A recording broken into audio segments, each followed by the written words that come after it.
जय हिंद, वंदे मातरम। प्यारे साथियों, सभी साथियों का स्वागत करता हूं इस YouTube चैनल पर जिसका नाम टॉपर क्लासेस है।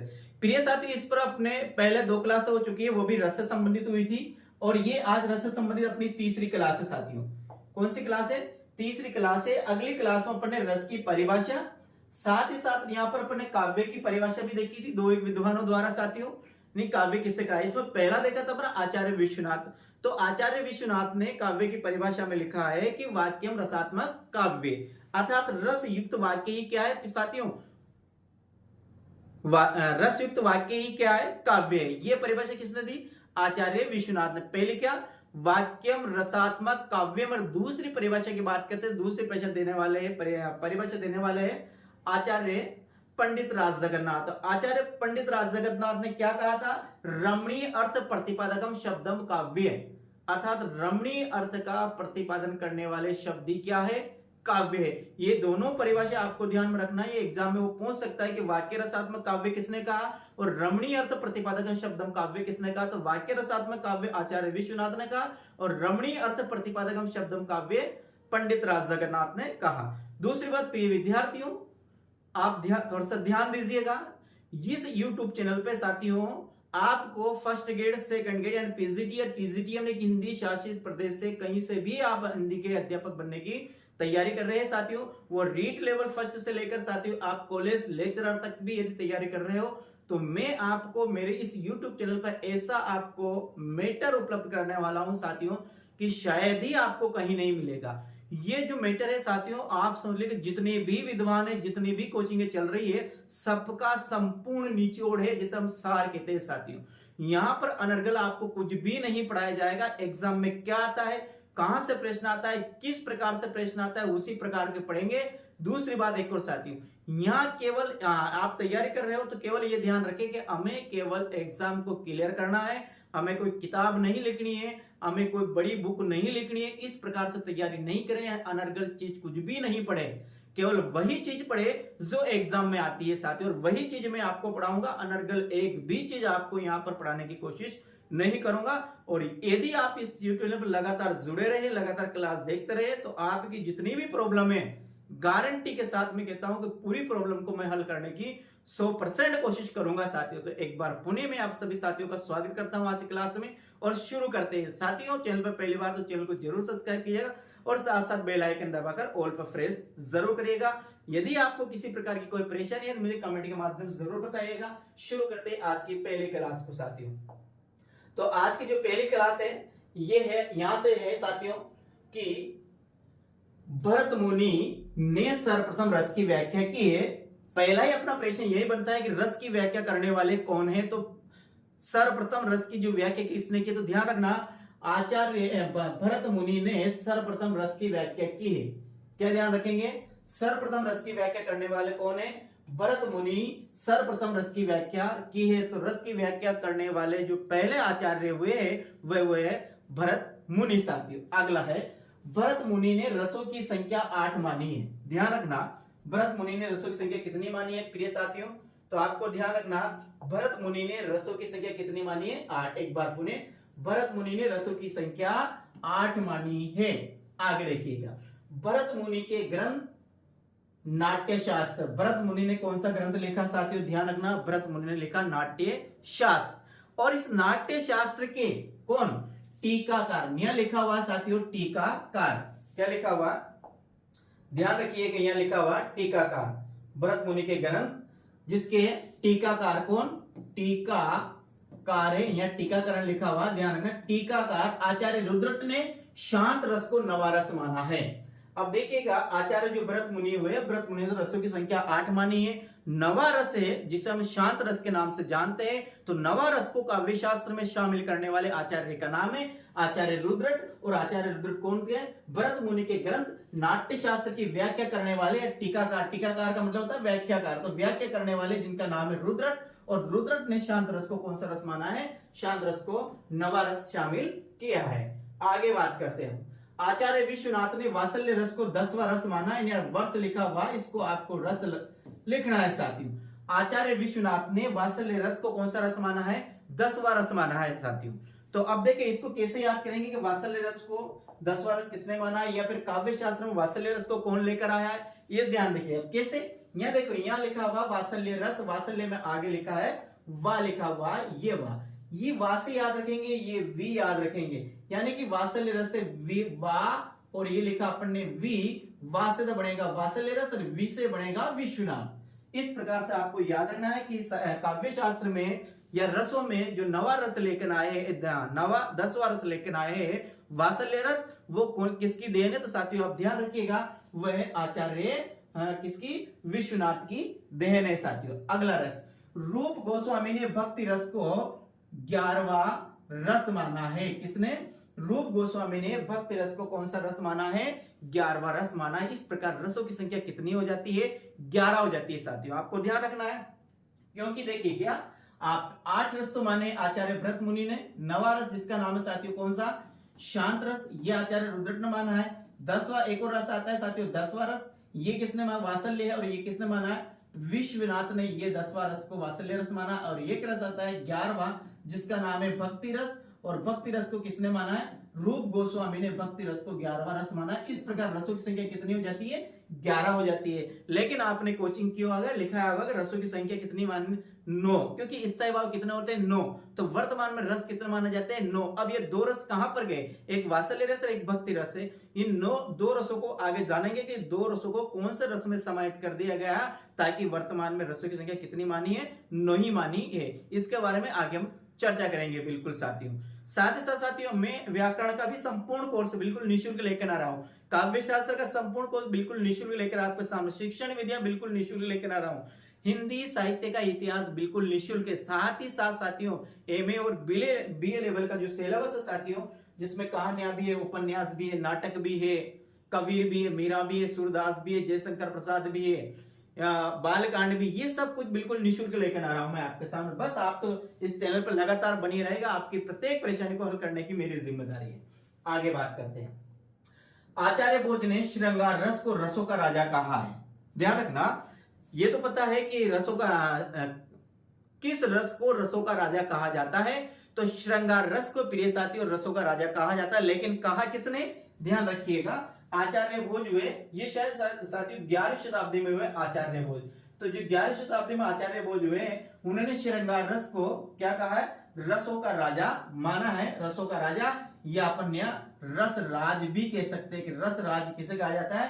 तो साथियों ध्यान रखना, श्रृंगार रस को रस रास या रसों का राजा कहा जाता है। यहाँ पर जो श्रृंगार लिखा हुआ है प्रिय साथियों, ये अशुद्ध है, व्याकरणिक दृष्टि से कैसा है, ये अशुद्ध है। ये श्रृंगार अशुद्ध श्रृंगार, ऐसे नहीं, जो शुद्ध श्रृंगार है उसमें केवल ऐसे ही ये श्रृंगार है। ये नीचे साथियों जो यहाँ पर 2 है ना, ये नहीं आएगा, केवल एक ही आएगा श्रृंगार। और ये जो श्रृंगार है साथियों, ये श्रृंगार भी शुद्ध है।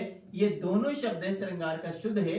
बाकी यहाँ पर ये श्रृंगार लिखा हुआ, ये कैसा है, अशुद्ध है। शुद्ध क्या, एक तो ये श्रृंगार शुद्ध है और एक क्या है, ये श्रृंगार, यानी कि ये यहाँ पर श्रृंगार अशुद्ध है। पहला तो क्या रहेगा, ये श्रृंगार यदि आपके एग्जाम आता है तो ये भी शुद्ध है, और श्रृंगार आपको इस प्रकार से आता है, यानी कि अपन लिखते हैं ये शेषल जमाला, तो ये श्रृंगार भी क्या है, शुद्ध है। ये दोनों प्रकार के श्रृंगार शुद्ध है। तो आगे बात कर रहे थे अपन कि आचार्य भोज ने श्रृंगार रस को रसों का राजा माना है साथियों। अब आगे हम बात करते हैं इसमें, और आगे बात करते हैं।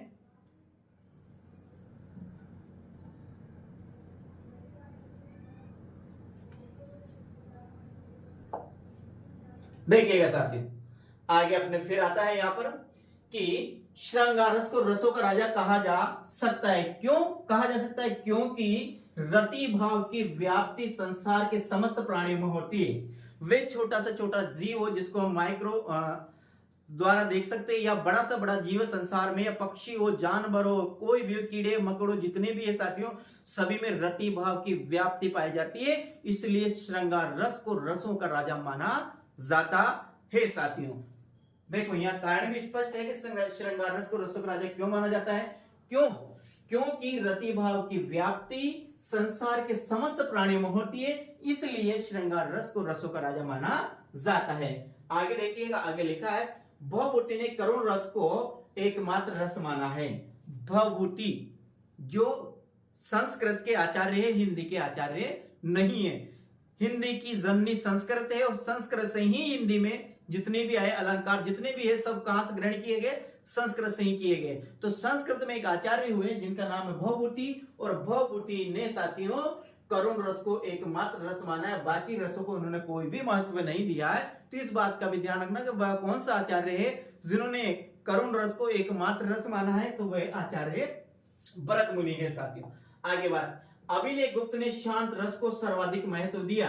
यह भी ध्यान रखना कि अभिनय गुप्त ने शांत रस को सर्वाधिक महत्व देने वाले कौन है साथियों, तो ध्यान रखना शांत रस को सर्वाधिक महत्व देने वाले हैं आचार्य, और उस आचार्य का नाम क्या है, उस आचार्य का नाम है साथियों अभिनय गुप्त। यानी कि अभिनय गुप्त ने शांत रस को सर्वाधिक महत्व दिया है साथियों। किसने, अभिनय गुप्त ने शांत रस को सर्वाधिक महत्व दिया है। ध्यान रखना अभिनय गुप्त ने शांत रस को सर्वाधिक महत्व दिया है साथियों, इस बात को आपको ध्यान रखना है।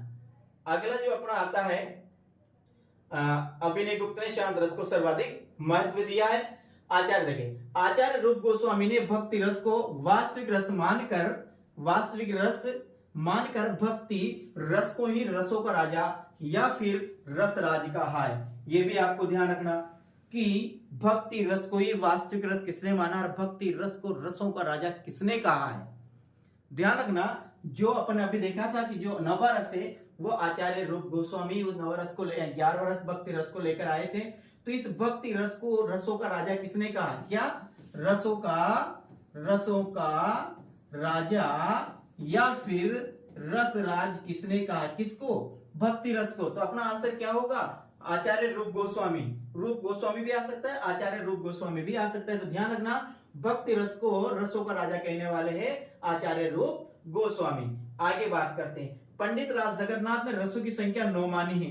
अब ध्यान रखना पंडित राज जगन्नाथ ने जिन्होंने कहा कि रमणीय अर्थ प्रतिपादकम शब्दम काव्यम, रमणीय अर्थ प्रतिपादकम शब्दम काव्य। ऐसे भी आपको ये याद नहीं होता है साथियों, तो इसकी एक ट्रिक है, यहां लिखा है रमणीय, क्या है रमणीय अर्थ प्रतिपादकम शब्दम काव्य, किसने कहा है, पंडित राज जगन्नाथ ने कहा है। तो देखिए साथियों र और जे ऐसे याद रख सकते हैं आप, र से बनेगा रमणीय अर्थ प्रतिपादकम शब्दम काव्य, जैसे बनेगा जगन्नाथ, यानी कि पंडित राज जगन्नाथ ने काव्य की परिभाषा में लिखा है कि रमणीय अर्थ प्रतिपादकम शब्दम काव्यम। आगे बात करते हैं, पंडित राज जगन्नाथ रसों की संख्या कितनी मानी है, 9 मानी है। आगे वर्तमान में रसों की संख्या 9 ही मानी जाती है, क्योंकि स्थायी बाहुक संख्या कितनी है 9, तो रस भी कितने हैं 9। लेकिन इसके पहले अपन ने और पढ़ा, एक पढ़ा वात्सल्य रस अभी देखा, और एक पढ़ा अपन ने भक्ति रस। ये 2 रस कहां पर गए, कौन से रस में, यानी कहां पर इनको क्यों नहीं 9 रसों में शामिल किया गया, इसके बारे में भी आगे हम चर्चा करेंगे। अभी आप क्लास में बने रहिएगा। तो ध्यान रखना है वर्तमान में रसों की संख्या कितनी मानी गई है, 9 ही मानी गई है साथियों। अब देखिएगा आगे देखते हैं, देखिए यहां आगे देखते हैं, देखिएगा वर्तमान में रसों की संख्या 9 ही मानी जाती है। कुछ आचार्य श्रद्धा वे वात्सल्य नामक 2 और स्थायी भावों को मान्यता देकर रसों की संख्या 11 तक ले जाते हैं। अब देखो वात्सल्य तो किसने, आचार्य विश्वनाथ ने, वात्सल्य किसने माना, आचार्य विश्वनाथ ने माना। श्रद्धा किसने माना, श्रद्धा को किसने, श्रद्धा किसने है साथियों, तो श्रद्धा को जो माना है 10 11 रस वो है भक्ति रस, श्रद्धा जनित भक्ति रस से न्याय साथियों। ध्यान रखना यहां पर लिखा हुआ श्रद्धा जनित भक्ति रस, क्या है श्रद्धा जनित भक्ति रस है। इस प्रकार से इसको आपको यहां पर ध्यान रखना है साथियों। हाँ, तो एक तो है वात्सल्य रस और एक श्रद्धा जनित है भक्ति रस। यहाँ केवल श्रद्धा लिखा है, यहाँ लिखा था श्रद्धा जनित भक्ति रस, ऐसे आता है यहाँ पर। तो ये 2 और है, भक्ति रस को माना है रूप गोस्वामी ने और वात्सल्य रस को माना है आचार्य विश्वनाथ ने। तो नामक 2 और स्थायी भावों को मान्यता देकर रसों की संख्या कहां तक ले जाते हैं 11, लेकिन वर्तमान में कितनी मानी जाती है 9। अब ये 2 और कहां पर गए देखिएगा, आगे हम देखते हैं कि 2 और कहां पर गए साथियों। देखिएगा आगे हम यहां से आप देखिएगा ध्यान से, एक एक चीज को आपको इसमें याद करना है साथियों। मैं कहता हूं कि यदि आपने ये क्लास देखी और इसको याद कर लिया तो आपको कोई भी चीज देखने की आवश्यकता नहीं पड़ेगी। मैं तो केवल एक किताब आप देता हूं, इसके साथ साथ साथियों, इस नोट्स के साथ साथ लक्ष्य सेकंड ग्रेड या लक्ष्य फर्स्ट ग्रेड जिसकी भी तैयारी कर रहे हैं वो किताब का भी आपके पास होनी अति आवश्यक है साथियों, क्योंकि उसमें और डिटेल से दे रखा है और उसके बाद कोई भी नहीं जाएगा। उस किताब को पूरी याद कराने की मेरी गारंटी है, किसकी? लक्ष्य पासबुक को याद कराने की। देखिएगा यह लिखा हुआ, वह श्रद्धा जनित रस को भक्ति रस तथा वात्सल्य जनित रस को वात्सल्य रस कहते हैं। जो श्रद्धा जनित, जिसका स्थायी भाव श्रद्धा है, तो श्रद्धा जनित जो रस होता है उसको तो वो कहते हैं, लिखा हुआ श्रद्धा जनित रस को भक्ति रस, यानी जिसके प्रति अपनी श्रद्धा होती है साथियों, श्रद्धा बिना लालच के, बिना लोभ के जिसका हम सम्मान करते हैं वह श्रद्धा कहलाती है। सीधी सी बात ये, यानी जिसमें हमारा कोई स्वार्थ नहीं छिपा होता है वही श्रद्धा है। और श्रद्धा भक्ति लोभ और प्रीति आचार्य रामचंद्र शुक्ल के निबंध है, ये निबंध भी अपन पढ़ेंगे, बिल्कुल गारंटी के साथ है। आपको इससे पढ़ाऊंगा कि आपको इसमें से कोई भी परेशानी नहीं रहेगी। आगे बात करते हैं, तो यहां पर वह श्रद्धा जनित रस को तो भक्ति रस कहते हैं और वात्सल्य जनित रस को क्या कहते हैं? वात्सल्य रस कहते हैं। किंतु रसों की संख्या 9 ही मानी जानी चाहिए, क्योंकि श्रद्धा का अर्थ होता है ईश्वर विषयक रति, यानी कि भगवान के प्रति भक्ति। देखें यहाँ, किंतु रसों की संख्या 9 ही मानी जानी चाहिए, क्योंकि श्रद्धा का अर्थ होता है ईश्वर विषयक रति और वात्सल्य का अर्थ होता है संतान विषयक रति। अतः इन दोनों रसों का समावेश श्रृंगार रस में कर दिया जाता है। तो ध्यान रखिएगा, जो वात्सल्य रस है, जो भक्ति रस है, इस किसमें समाहित कर दिया गया? श्रृंगार रस में समाहित कर दिया। तो रसों कितनी संख्या हो जाती है अपनी? रसों की संख्या अपनी हो जाती है 9, क्योंकि एक 10वां रस था वात्सल्य रस, और 11वां रस था भक्ति रस। ये 10वां और 11 इसको किसमें समाहित कर दिया है? श्रृंगार रस में। प्रिय साथियों, इसको समाहित कर दिया गया है। किस रस में? श्रृंगार रस में। भक्ति रस को और वात्सल्य रस को, दोनों को किसमें? श्रृंगार रस में समाहित कर दिया। तो अब रसों की संख्या कितनी हो जाती है अपने पास? 9 ही हो जाती है। इस बात को आप ध्यान रखना। दोनों रस कहां पर चले गए? श्रृंगार रस में चले गए। और श्रृंगार रस को ही रसराज या रसों का राजा कहा जाता है साथियों, ध्यान। आगे देखिए, काव्य शास्त्र के 6 संप्रदाय कितने हैं? ये जो 6 है हिंदी में साथियों, ये 6 सही है। यदि आप ये इन 6 ऐसे लिखते हो तो ये 6 क्या है? अशुद्ध है। ये हिंदी में नहीं लिखा है, हिंदी में 6 के लिए साथियों ये शब्द सही है। 6 संप्रदाय में रस संप्रदाय का स्थान सर्वप्रिय है। यानी कि कौन कौन से 6 संप्रदाय अभी आगे देखेंगे। जैसे मान लेते हैं द्वितीय संप्रदाय है, अलंकार संप्रदाय, ध्वनि संप्रदाय, वक्रोक्ति संप्रदाय, रस संप्रदाय। इन 6 जो संप्रदाय है, इन 6 संप्रदायों में जो सर्वोच्च महत्व दिया गया है, सबसे ज्यादा जिसको महत्व दिया गया है, जो सर्वोत्तम संप्रदाय है, वो कौन है? रस संप्रदाय ही है। प्रिय साथियों, देखो आप यहाँ जो मैं पढ़ा रहा हूं, मैं लगभग साथियों 50,000 लगाकर मैं इन्वर्टर भी लाया हूं इस क्लास के लिए। पहले से भी था इन्वर्टर, लेकिन मैं नया लाया हूं। अब मैंने सोचा इसलिए लाया कि ये ट्रिप नहीं मारे जैसे लाइट जाए। लेकिन साथियों ये अब उसमें कुछ गड़बड़ है, उसको फिर मैं दिखाऊंगा मैकेनिक को। जैसे लाइट जाती है ट्रिप मारता है। तो मैं जो क्लास बनाता हूँ साथियों, ये बीच में छोड़नी पड़ती है। अब जहां भी लाइट जाएगी ये क्लास बीच में भी अपनी खत्म हो सकती है। यानी कि जो मैं आपको देना चाहता हूं, यानी 1 घंटा या फिर 30 या 25, 35, 30, 40 मिनट हो नहीं हो सकता है। लाइट कभी भी जा सकती है, लेकिन यह समस्या 2-4 दिन में सोल्व हो जाएगी। आप बने रहिएगा क्लास में। काव्य शास्त्र के 6 संप्रदायों में रस संप्रदाय का स्थान सर्वोपरि है। भारतीय काव्य शास्त्र में रस को प्राचीनतम संप्रदाय माना गया है। यानी कि जो 6 संप्रदाय, इसमें सबसे प्राचीन संप्रदाय का नाम आपसे पूछा जाए तो ध्यान रखना, रस संप्रदाय सबसे प्राचीन संप्रदाय है 6 संप्रदाय में। यानी कि ध्यान रखना कि कौन सा संप्रदाय सबसे प्राचीन संप्रदाय, अलंकार, वक्रोक्ति, ध्वनि या रीति या फिर रस। तो ध्यान रखना कौन सा है? रस संप्रदाय को ही सबसे प्राचीन संप्रदाय माना गया है। काव्य की आत्मा के संबंध में विद्वानों के मत अलग अलग हैं। यानी कि काव्य की आत्मा किसे माना जाए, इसके विषय में भी विद्वानों में अलग अलग मत है। लेकिन साथियों सर्वमान्य मत अनुसार काव्य की आत्मा किसे माना गया है? रस को ही काव्य की आत्मा माना गया है। बाकी और जितने संप्रदाय वो क्या है? अपने काव्य रूपी शरीर के अंग है। और काव्य रूपी शरीर की जो आत्मा है, जो हृदय है, जो अंतःकरण है, वो क्या है? वो रसी है। अब वो 6 संप्रदाय कौन कौन से देखिएगा, बात करते हैं आगे 6 संप्रदायों की। देखिएगा साथियों, ये अपने 6 संप्रदाय आते हैं। हाँ, पूरी स्क्रीन पर आपको दिख रहा होगा, उम्मीद करता हूं बिल्कुल आपको दिखा है। आगे हो गए तो हम बात करते हैं 6 संप्रदाय। 6 संप्रदाय में देखिए साथियों, पहला काव्य की आत्मा के संबंध में विद्वानों में मतभेद मत अलग अलग है, कोई अलग, जैसे मान लेते हैं रस संप्रदाय है, रस संप्रदाय भरत मुनि, भरत मुनि रस संप्रदाय के जनक है और भरत मुनि ने ही रस को काव्य की आत्मा माना है। रस संप्रदाय के जनक कौन है? आचार्य भरत मुनि रस संप्रदाय के जनक है और रस को काव्य की आत्मा किसने माना है? तो भरत मुनि ने ही साथियों काव्य की रस को ही काव्य की आत्मा माना है। अलंकार संप्रदाय के आचार्य भामे, आचार्य भामे अलंकार संप्रदाय के जनक है और भामे ने काव्य की आत्मा अलंकार को माना है। ध्यान रखना, अलंकार संप्रदाय के जनक कौन है? तो अलंकार संप्रदाय के जो जनक है वो आचार्य भामे है और आचार्य भामे ने अलंकार को काव्य की आत्मा माना है। ध्वनि संप्रदाय के जनक आनंद वर्धन है और आनंद वर्धन ने ही ध्वनि को काव्य की आत्मा माना है। ध्यान रखना, ध्वनि संप्रदाय के जनक कौन है? तो ध्वनि संप्रदाय के जनक है आचार्य आनंद, आनंद वर्धन ध्वनि संप्रदाय के जनक। रीति संप्रदाय के जनक है आचार्य वामन और आचार्य वामन ने रीति को काव्य की आत्मा माना है। रीति काव्य आत्मा, ऐसा आचार्य वामन ने कहा कि रीति ही काव्य की आत्मा है, ऐसा कथन कहा आचार्य वामन। अगला आता है वक्रोक्ति संप्रदाय, जो कौन है? कुंतक के साथियों। वक्रोक्ति संप्रदाय के जनक कौन है? कुंतक है। और एक और आता है औचित्य संप्रदाय, जो औचित्य संप्रदाय के है आचार्य क्षेमेंद्र। कौन है? ध्यान रखना, आचार्य क्षेमेंद्र ने ध्वनि औचित्य संप्रदाय का प्रतिपादन किया है और क्षेमेंद्र ने औचित्य संप्रदाय को ही क्या माना है? काव्य की आत्मा माना है।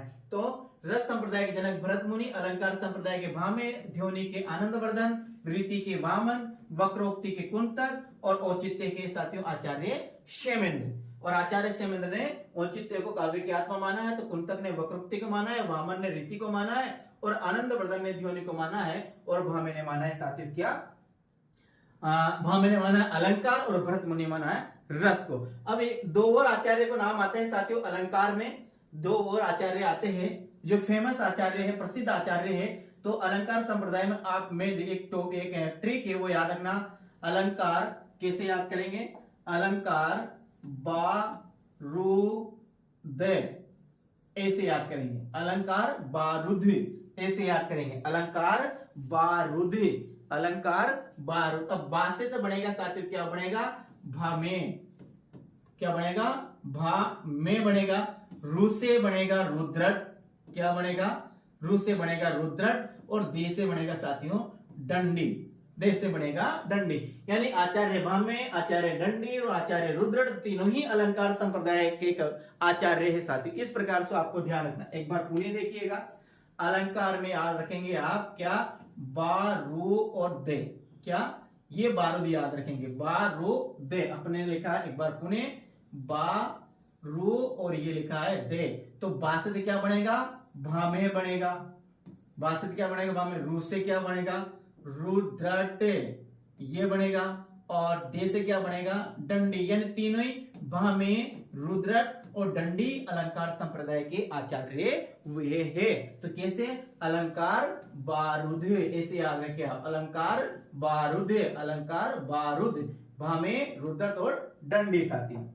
आगे बात करते हैं, ध्वनि के आनंदवर्धन हो गया, रीति के वामन हो गया, वक्रोक्ति के कुंतक है और औचित्य के है आचार्य क्षेमेंद्र है। आगे बात करते हैं, अब देखिए, हाँ देखिए यहाँ एक चीज और लिखी है, क्या लिखा हुआ है देखिएगा, वर्तमान में एक मत से रस को काव्य की, एक मत यहां से और लिखना, एक मत से रस को काव्य की आत्मा माना जाता है। यानी कि यदि एग्जाम में प्रश्न आता है कि रस को काव्य की आत्मा किसे माना गया है, तो साथियों ध्यान रखना काव्य की आत्मा रस को माना गया है। तो वर्तमान में रस को काव्य की आत्मा माना जाता है साथियों। आगे हम बात करते हैं, देखिएगा आगे हम बात करते हैं। बिल्कुल साथियों आपको मैं टॉपिक वाइज टॉपिक पढ़ाऊंगा ताकि आप इसे बेहतर नोट्स बना सकें और अपनी तैयारी में चार चांद लगा सकते हैं। देखिए यहाँ लिखा हुआ है, रसों को जानने के पहले कुछ पारिभाषिक शब्दों को जानना अति आवश्यक है। यानी कि अति आवश्यक है, अति आवश्यक, अति प्लस आवश्यक, यण संधि, अति आवश्यक में अति प्लस आवश्यक, यानी कि यण संधि। रस को जानने के पहले कुछ पारिभाषिक शब्दों को जानना आवश्यक है। और कौन कौन से पारिभाषिक शब्द है साथियों, देखिएगा, बात करते हैं उन पारिभाषिक शब्दों के बारे में साथियों। एक है साथियों विभाव क्या है, अनुभाव, संचारी भाव, स्थायी भाव, आलंबन, आश्रय, उद्दीपन, आंतरिक उद्दीपन, बाह्य उद्दीपन, ये किसे कहते हैं? यदि ये आपको ये 9 चीज समझ में आ गई साथियों, कौन कौन सी? ये विभाव, अनुभाव, संचारी भाव जिसे व्यभिचारी भाव भी कहते हैं, स्थायी भाव, आलंबन, आश्रय, उद्दीपन, आंतरिक उद्दीपन और बाह्य उद्दीपन। यदि आपको ये जो 9 यहाँ पर लिखे हुए हैं 9 पॉइंट, ये 9 पॉइंट आपके समझ में आ गया तो गारंटी के साथ है साथियों आपका कोई भी प्रश्न रस से संबंधित गलत नहीं जाएगा। जहां तक ये याद नहीं है वहां तक रस का प्रश्न सही जा ही नहीं सकता। हम पंक्तियों में रस को नहीं निकाल सकते। ये आपको ध्यान रखना है कि विभाव क्या है, अनुभाव क्या है, संचारी व्यभिचारी भाव क्या है, स्थायी भाव क्या है, आलंबन किसे कहते हैं, आश्रय किसे कहते हैं, उद्दीपन किसे कहते हैं। फिर उद्दीपन के 2 भाग है, क्या है साथियों? आंतरिक उद्दीपन और बाह्य उद्दीपन। तो आंतरिक उद्दीपन किसे कहते हैं और बाह्य उद्दीपन किसे कहते हैं साथियों। तो यहां पर लंबी क्लास हो जाएगी, इसके पहले इसमें थोड़ा सा और देखते हैं, बाकी आज की क्लास को अपन नहीं खत्म करते हैं साथियों। देखिए बात करते हैं आगे।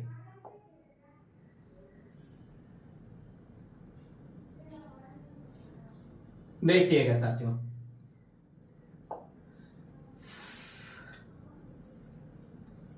लिखा हुआ है रसा अवयव, यानी कि रस के अवयव, रस के तत्व, रस के उपादान, रस के अंग। तो रसा अवयव, रस के अवयवों पर सर्वप्रथम विचार काव्यशास्त्र के जनक आचार्य भरत मुनि ने किया है। काव्य शास्त्र के जनक भी कौन है? आचार्य भरत मुनि है। रस की व्याख्या करने वाले पहले कौन है? आचार्य भरत मुनि है। और रस के अवयवों पर विचार करने वाले भी कौन है? आचार्य भरत मुनि है। तो ध्यान रखना, रसों के अवयवों पर सर्वप्रथम विचार काव्य शास्त्र के जनक आचार्य भरत मुनि ने किया। भरत मुनि ने अपने ग्रंथ नाट्य शास्त्र में लिखते हैं, क्या लिखते हैं? ध्यान रखना, ये एग्जाम में आ सकता है। भरत मुनि के ग्रंथ का नाम है नाट्य शास्त्र। नाट्य शास्त्र के टीकाकार है आचार्य रुद्रट। कौन है? आचार्य रुद्रट। और आचार्य रुद्रट ने शांत रस को नवारस माना है। अब वो क्या लिखते हैं, इसको आपको याद करना है। विभाव अनुभाव व्यभिचारी संयोगाग्र रस निष्पत्ति। विभाव अनुभाव विभाव अनुभाव संयोगाग्र रस निष्पत्ति किसने कहा? ध्यान रखना क्या है ये आपको ये समझ में आएगा, जिसे रस सूत्र भी कहते हैं साथियों। विभाव अनुभाव व्यभिचारी संयोगात रस निष्पत्ति, या विभाव और इसका विच्छेद करेंगे तो ये क्या होगा? अनुभाव। विभाव अनुभाव व्यभिचारी संयोगात हो जाएगा और ये रे निकल जाएगा, हो जाएगा रस निष्पत्ति। तो विभाव अनुभाव व्यभिचारी संयोगात रस निष्पत्ति साथियों इस प्रकार को विभाव अनुभाव व्यभिचारी संयोगात रस निष्पत्ति किसने कहा है? आचार्य भरत मुनि ने कहा कि विभाव अनुभाव व्यभिचारी संयोगात रस निष्पत्ति।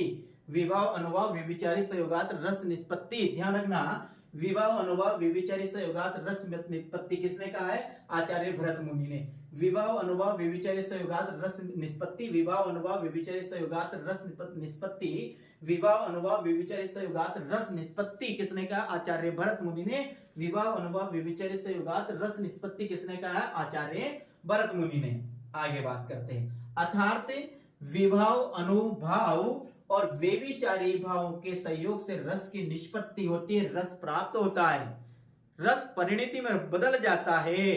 किसमें? जहां पर विभाव हो, जहां पर अनुभाव, विभाव अनुभाव और व्यभिचारी तीनों के मिलन से अपन को रस प्राप्त होता है, रस की निष्पत्ति होती है। यानी तीनों में से किसी को हटा दिया जाए साथियों तो फिर क्या है? हमें रस की निष्पत्ति नहीं प्राप्त होती है, रस अपन प्राप्त नहीं होता है। तो जहां पर विभाव अनुभाव और व्यभिचारी तीनों ही तत्व मिलकर जब एक साथ कार्य करते हैं तो वहां पर रस की अपन को निष्पत्ति यानी रस अपन को प्राप्त हो जाता है साथियों। ध्यान रखिएगा, रस यानी कि काव्य रस क्या है? अब परिभाषा देखिए, काव्य को पढ़ने देखने अथवा सुनने से जो आनंद की प्राप्ति होती है उसे रस कहा जाता है। किसमें? काव्य शास्त्र में। यानी किसी की चीज को पढ़ने सुनने देखने से सौहार्द सामाजिक को जिस आनंद की अनुभूति प्राप्त होती है, अलौकिक आनंद की अनुभूति प्राप्त होती है, उसे ही साहित्य में क्या कहा जाता है? रस कहा जाता है। बड़ा आनंद आएगा साथियों, आप यदि मेरे से लगातार जुड़ते रहे। मैं कह रहा हूं कि 100% आपको हर टॉपिक क्लियर कर दूंगा। बस आप इससे जुड़े रहिएगा। बेहतरीन से बेहतरीन मैं आपको कंटेंट या नोट्स या पढ़ाने की कोशिश करूंगा ताकि आपको एग्जाम में किसी प्रकार की कोई परेशानी नहीं आए। जो परेशानी मैंने देखी है, मैंने साथियों लगभग साथियों कम से कम 5 से 7 किताबों है, और साथियों जयपुर, जोधपुर, कोटा, उदयपुर जितनी भी कोचिंग है सभी कोचिंगों का नोट्स से ये मैंने नोट्स तैयार किए और बेहतरीन नोट्स तैयार किए गए साथियों। क्यों? क्योंकि मेरे साथियों हिंदी विषय में 374 नंबर आए थे 300 में से। लगभग मेरे 337 क्वेश्चन राइट थे, वैसे ज्यादा थे मेरे, यानी लगभग 41 से 42 क्वेश्चन, 141 या 42 क्वेश्चन इसमें राइट थे। कुछ डिलीट हो गए थे साथियों और कुछ के उन्होंने बोनस अंक दे दिए थे। फिर भी मैं पता नहीं है और भी इसमें ज्यादा होंगे साथियों, क्योंकि 4-5 क्वेश्चन उन्होंने बोनस दे दिए थे, 2-3 क्वेश्चन उन्होंने डिलीट कर दिया, और भी ज्यादा 45 के लग 43 से 44 क्वेश्चन राइट होंगे 150 में से, और मैंने 148 क्वेश्चन किए थे। तो वही आप यदि लगातार पढ़ते रहे साथियों तो आपको निश्चित रूप से मैं यहां तक ले जाऊंगा, इससे आगे भी ले जा सकता हूं। देखिए बात करते हैं, हाँ, व्यभिचारी भावों के सहयोग से रस की निष्पत्ति होती है। उक्त सूत्र को साहित्य जगत में रस सूत्र के नाम से जाना जाता है, जिसके आधार पर रसों के अवयव की संख्या 3 मानी गई है। रस सूत्र कौन सा है? तो विभाव, अनुभव, व्यभिचारी, संयोगात, रस निष्पत्ति। इस सूत्र को ही साहित्य में रस सूत्र के नाम से जाना जाता है। और इस सूत्र के अनुसार साथियों रस के अवयवों की संख्या कितनी मानी गई है? 3 मानी गई है। ध्यान रखना, रस के अवयवों की संख्या 4 है, लेकिन इस अपन इस सूत्र की बात कर रहे हैं जो आचार्य भरत मुनि ने दिया है। इस सूत्र के अनुसार रसों के जो अवयव माने हैं वो कितने माने? 3 माने हैं, 3 ही हैं। और वो 3 कौन कौन से है? एक तो साथियों कौन से? एक तो विभाव है, अनुभव है, एक क्या है? व्यभिचारी भाव। ये 3 माने गए हैं। आगे अपन बात करते हैं। और क्या हो गया?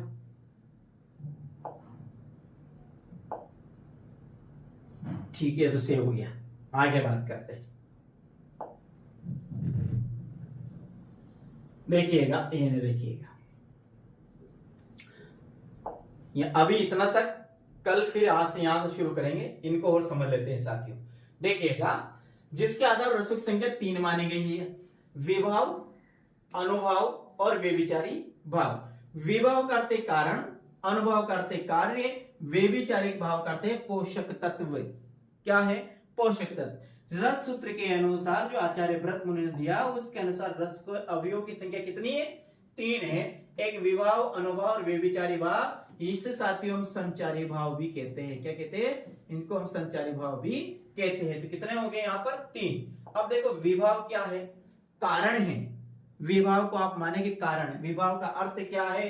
कारण है, यानी जिसके कारण हमको रस की निष्पत्ति होती है। वह वस्तु या वह व्यक्ति जिसको देखकर रस का जो कारण है उसे ही विभाव कहते हैं। यानी कि किसके कारण रस उत्पन्न हो रहा है, किसके कारण स्थायी भाव उत्पन्न हो रहा है, वही क्या है? विभाव है। वही क्या है? विभाव। जैसे मान लेते हैं साथियों, यहां पर जैसे आप और मैं कहीं जा रहे हैं और जाने से यदि कहीं अपन को ऐसा दृश्य उत्पन्न हो गया, मान लें शेर नजर आ गया, सबसे बढ़िया है सांप नजर आ गया, तो सांप के कारण साथियों क्या होगा? भय लगेगा। और भय क्या? स्थायी भाव है। भयानक का स्थायी भाव क्या है? भय है। और उस भय को जागृत करने वाले हैं उसे क्या कहते हैं? विभाव, यानी कारण। तो सर्प क्या हो गया? यहां पर सर्प कारण हो गया। सर्प क्या हो गया? विभाव हो गया। सर्प क्या हो गया? विभाव हो गया। तो ध्यान रखना, विभाव का अर्थ है कारण है। किसके कारण से साथियों रस की उत्पत्ति होती है? रस का मूल कारण क्या है? वही क्या है? विभाव। अब अनुभव क्या है? अनुभव है कार्य। अब सर्प को देखकर अपन ने क्या कार्य की है वो कहलाता है अनुभव। अपन ने क्या अनुभव किए वो कहलाएगा। जैसे डर गए आंखें, यानी कि मान लेते हैं डर जाना, एकदम कांप जाना, जड़वत हो जाना, पाषाण प्रतिमावत हो जाना, दूर भाग जाना, यानी कि आश्रय द्वारा जो कार्य किए जाते हैं वही क्या कहलाता है? अनुभव। तो ध्यान रखना, अनुभव का अर्थ याद रखेंगे कार्य। जब इनके उदाहरण देखेंगे, रस पढ़ेंगे, तो विभाव, अनुभव जो है बिल्कुल आपको चुटकियों में याद हो जाएगा। बस यहाँ देखिए आप, विभाव करते कार्य और व्यभिचारी भाव करते पोषक तत्व। जो रस को पोषक बनाते, रस को पोषण प्रदान करते, रस को और उद्दीप्त करते हैं, वो क्या कहलाते हैं, संचारी भाव या व्यभिचारी भाव कहलाते हैं। ये रस के उत्पन्न में सहायक तत्व है, कौन, व्यभिचारी भाव, और इसे संचारी भाव भी कहते हैं। तो ध्यान रखना, आप इसको याद रखना, विभाव का अर्थ है कारण, अनुभाव का अर्थ है कार्य, व्यभिचारी भाव का अर्थ है पोषक। कालांतर में इसमें स्थायी भाव को और जोड़ दिया गया है। इस प्रकार से अब रस अवयव की संख्या कितनी हो जाती है, 4 हो जाती है। कालांतर में इसमें क्या जोड़ दिया, स्थायी भाव और जोड़ दिया गया है, जिसके कारण रस अवयव की संख्या कितनी हो जाती है साथियों, 4 हो जाती है। इसमें एक और आए तो एक और कौन सा जोड़ेंगे अपन, स्थायी भाव, और फिर अपनी संख्या कितनी हो जाती है, 4। क्या जोड़ा बाद में इसमें, स्थायी भाव। क्या जोड़ा इसमें, स्थायी भाव, ये स्थायी भाव जोड़ा और ये अब हो जाता है 4। इस प्रकार से रस के अवयवों की संख्या कितनी हो जाती है, 4। विभाव, अनुभाव, व्यभिचारी भाव, एक है स्थायी भाव। लेकिन आचार्य भरत मुनि ने जो रस सूत्र दिया कि क्या रस सूत्र दिया, रस सूत्र में क्या है, विभाव, अनुभाव, व्यभिचारी संयुगात रस निष्पत्ति, उसमें ये 3 ही दिए गए हैं, विभाव, अनुभाव और व्यभिचारी भाव। लेकिन कालांतर में नोट करके मैंने लिखा है कि नोट कालांतर में इसमें स्थायी भाव को और जोड़ दिया गया। इस प्रकार से रस का अवयव की संख्या कितनी हो जाती है, 4 हो जाती है साथियों। तो ये एथनिकल, ये आज तक अपन यहाँ पढ़ेंगे। कल से साथियों अगली क्लास शुरू करेंगे अपन किससे, स्थायी भावों से कल अगली क्लास शुरू करेंगे। प्रत्येक क्लास भी यदि आपने कोई भी क्लास इसके मिस कर दी साथियों तो फिर वो कड़ी टूट जाएगी। इसलिए आप प्रत्येक क्लास को आप यानी कि जैसे ही क्लास अपलोड होती है साथियों आप इनको जरूर देखिएगा। और मैं तो आपसे ये आशा अपेक्षा करता हूं साथियों कि आप इस क्लास को बिल्कुल, आपके पास जितने भी व्हाट्सएप ग्रुप या टेलीग्राम ग्रुप से आप जुड़े हुए हो साथियों, सभी में इसको जरूर से जरूर शेयर कीजिएगा। इतना तो आप मेरे लिए कर सकते हैं। यदि आपसे आपकी मुझे प्रतिपुष्टि मिलती रही, आपका फीडबैक मुझे मिलता रहा साथियों, तो मैं आपको और अच्छे पढ़ाने की कोशिश करूंगा। साथियों आज की क्लास को यहीं खत्म करते हैं, कल वापस अगली क्लास शुरू करेंगे। ध्यान रखिएगा, वीडियो को अधिक से अधिक शेयर करना है, क्लास को अधिक से अधिक शेयर करना है, लाइक करना है। और आपको यदि किसी प्रकार की कोई परेशानी आती है साथियों तो आप मुझे कमेंट करके बताइएगा आपको क्या परेशानी है। दूसरी बात साथियों ध्यान रखिएगा, मेरे नंबर है 95 71 19 44 और 37। 95 71 19 44 34। और मेरे नाम है, एक बार पुनः लिखता हूं, 95 71 19 44 37 और नाम है बजरंग लोधा। आप इस नंबर को सेव करके मेरे कोई भी आप जानकारी ले सकते हैं। यदि आपको कोई भी हिंदी में किसी भी प्रकार की परेशानी हो, XYZ 24 घंटे कभी भी आप मेरे पास फोन कर सकते हो साथियों। मैं आपके हर सवाल का जवाब देने की कोशिश करूंगा। बस आपसे विनती है कि आप चैनल को सब्सक्राइब कीजिए और अधिक से अधिक इसे शेयर जरूर कीजिएगा साथियों, ताकि मेरा भी हौसला अफजाई हो, मुझे भी प्रतिपुष्टि मिले, मुझे भी फीडबैक मिले। तो यही आशा और अपेक्षा के साथ आज क्लास को खत्म करते हैं। तो जय हिंद, वंदे मातरम प्यारे साथियों, मिलते हैं अगले क्लास में। राम राम साथियों।